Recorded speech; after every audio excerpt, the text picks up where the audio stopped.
In order to create an account on Everisamting, open the Everisamting website with this URL.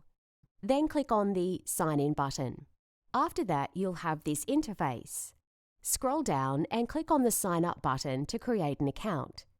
You can sign up in two ways, either by manually adding all the details in these boxes, or clicking on this Sign In with Google option. So I'm choosing this one, as it saves time. And here you can select the Gmail account from which you want to create an account. So, as you can see, my account is almost created, and now I'm on my accounts dashboard. So guys, here you can change your full name as well as your username. Enter your email here, and select any of these two boxes. Here you can enter your phone numbers and website link. By the way, you can also add opening and closing hours of your seller profile. So this is how you can add working hours to your profile in no time.